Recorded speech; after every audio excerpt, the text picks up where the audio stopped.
Assalamualaikum warahmatullahi wabarakatuh. Alhamdulillahirabbil alamin. Wa bihi nasta'inu ala umuri dunya waddin. Wassalatu wassalamu ala asyrafil anbiya'i wal mursalin sayyidina wa maulana Muhammadin wa ala alihi wa ashabihi ajma'in. Qala Allah ta'ala fi kitabihil karim. A'udzu billahi minasyaitonir rajim. Bismillahirrahmanirrahim. Wal 'ashr innal insana lafi khusr illa alladhina amanu wa 'amilus salihati wa tawassaw bil haqqi wa tawassaw bis sabr. Al-ayah. Ma'asyiral muslimin, para pendengar setia Radio Suara Tebuireng FM rahimakumullah. Ada sebuah hadis yang sangat masyhur sekali yang sering kita dengarkan, bahwa Rasulullah menyampaikan kita harus mensyukuri 5 perkara, memanfaatkan 5 perkara sebelum datangnya 5 perkara yang lain. Begitulah inti dari hadis tersebut. Ini adalah imbauan kepada kita semuanya agar apa? Agar memanfaatkan anugerah yang saat ini kita nikmati. Karena anugerah yang bisa saja kita nikmati sekarang ini tiba-tiba lenyap pada saat yang tidak bisa kita prediksi. Jadi tidak boleh kita sia-siakan. Apa yang pertama? Nikmat yang pertama adalah syababaka qabla haramika, yakni masa muda sebelum datang usia tua.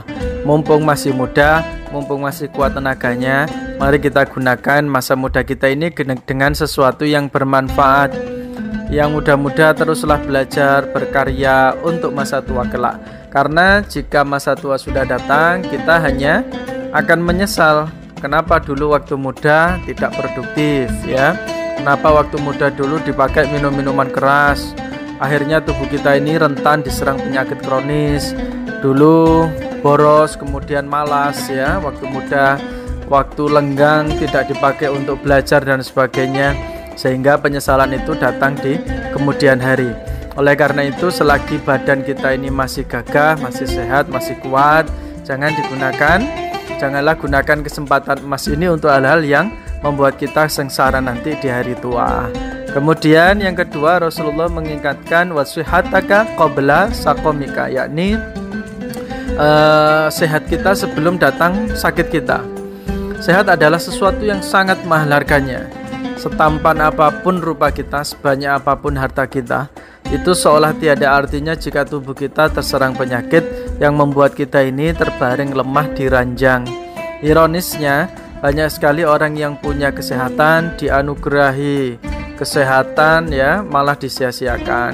Di antaranya makan secara berlebihan, makan yang tidak sehat, minum sesuatu yang memabukkan, atau gaya hidup lain yang tidak sehat. Akibatnya apa? Lambat laun imunitas atau daya tubuh kita akan melemah dan menjadi pintu masuknya berbagai penyakit. Kalau sudah demikian, aktivitas kita sehari-hari ya pasti akan terganggu. Oleh karena itu, mari kita jaga kesehatan kita, ya. Seperti puasa ini, ada makalah mengatakan sumu taswihu, yakni puasalah kamu, niscaya kamu akan sehat. Itu kata para ulama. Artinya apa, ya? Kalau orang mengatur pola makannya, mengkontrol cukup, ya insya Allah kita ini akan sehat dan fit untuk menjalani aktivitas sehari-hari dengan baik. Kemudian yang ketiga, Rasulullah mengingatkan kita harus memanfaatkan kaya kita sebelum miskin, yakni waghinaka qabla fakrika. Kenapa? Karena ada sebagian dari kita yang memang diberi anugerah berupa kekayaan yang melimpah. Sebagian ada yang ditimpa kekurangan dalam rezeki. Menyikapi hal ini, ada sebuah pepatah bijak mengatakan kaya bersyukur, miskin bersabar, ya. Kenapa? Ya karena harta itu hanyalah titipan dari Allah Subhanahu wa taala yang sewaktu-waktu bisa saja lenyap dari genggaman kita.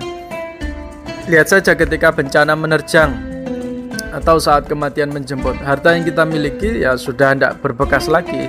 Tidak ada orang yang mati terus sambil dikuburkan dengan harta bendanya. Tapi seringkali tanpa kita sadari, begitu kita menggenggam erat harta sebagai hak milik mutlak kita, akibatnya kita tidak mau berbagi, tidak mau bersedekah, menjadi orang yang bakhil, takut akan kekurangan. Nah, justru orang yang bersedekah itu hartanya akan menjadi harta yang barokah, justru semakin banyak dan sebagainya. Dan kalau digenggam, ya artinya orang itu tidak mau bersedekah, justru itu menjadikan tidak berkah bagi dia, ya. Ya, jadi jangan lupa untuk bersedekah. Kemudian yang keempat, yakni waktu lapang sebelum datang waktu sempit. Wa faraghaka qabla syughlika. Seringkali kita tidak menyadari bahwa waktu yang kita miliki ini sesuatu yang berharga. Akibatnya kita sering merasa merugi karena tidak bisa memanfaatkan waktu yang berharga. Misal ketika ada waktu luang, kita masih males-malesan, masih nyantai-nyantai. Tapi kalau sudah deadline di depan mata, barulah kita ini merasa diburu. Akibatnya pekerjaan atau hal yang kita kerjakan tidak optimal, ya. Oleh karena itu kita harus pandai-pandai mengatur waktu, ya. Boleh santai, boleh menghibur diri, tapi jangan sampai terlena. Kemudian yang terakhir adalah hidup sebelum mati, ya. Ini yang pesan terakhir dari Rasulullah. Selagi kita ini bisa bernafas, selagi nyawa ada di tubuh kita, ya seharusnya kita mengisinya dengan melakukan kebijakan-kebijakan atau amal kebajikan yang banyak sekali, ya, membantu orang dan sebagainya. Nah, itu sebagai bekal kita nanti ketika di akhirat. Karena kalau orang sudah datang ajalnya, ya, dia sudah tidak bisa beramal lagi. Jangan sampai ada penyesalan di kemudian hari karena merasa amalnya belum cukup, ya, untuk menjadi bekal. Ya, demikian kultum yang bisa kami sampaikan. Semoga kita bisa memanfaatkan, ya, 5 momen yang kita miliki, ya, sehingga kita menjadi orang yang beruntung.